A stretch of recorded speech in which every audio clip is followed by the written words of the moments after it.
हमारे police sub inspector शहीद श्री प्रकाश मोरे जी उस रात 40 मिनटों तक टेररिस्ट से लड़ते रहे।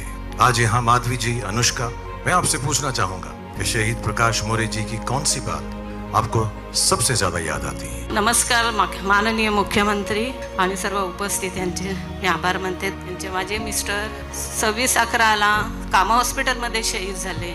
माझ्या मुलीसाठी मी 2018ला ॲप्लिकेशन दिलं होतं जॉबसाठी, तर तिचा आता ऑक्टोबर 4ला त्याची नियुक्ती मुख्यमंत्री साहेबांनी केली। एक आमची छोटी बहीण अनुष्का प्रकाश मोरे, हिला आपण आज या ठिकाणी अनुकंपाच्या अंतर्गत नोकरी दिलेली आहे। इतक्या वर्षानंतर आज तिला आपण न्याय देऊ शकतो, ही खरोखर मला असं वाटतं महत्त्वाची गोष्ट आहे। आणि याच्यामधल्या काही अडचणी देखील होत्या, कारण अनुष्का मोरे यांनी बी फॉर्म केलं होतं। महाराष्ट्र सरकारने एक विशेष बाब म्हणून MPSCला आम्ही विनंती केली की ही एक वेगळी अशा प्रकारची केस आहे, सगळ्या प्रकारचं क्वालिफिकेशन या ठिकाणी आहे आणि ज्यांनी बलिदान केलं त्यांच्या मुलीला केवळ काही नियमांचा त्या ठिकाणी अडसर आहे म्हणून आपण खालच्या पदावर द्यायचं हे काही योग्य होणार नाही। त्यामुळे तुम्ही एक विशेष बाब म्हणून आम्हाला या ठिकाणी MPSCतनं ते पद रिलीज करून द्या आणि त्यातनं तुम्ही शिथिलता द्या।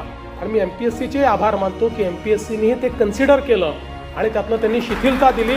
त्याबद्दल मी माननीय मुख्यमंत्र्यांचे आभार मानते।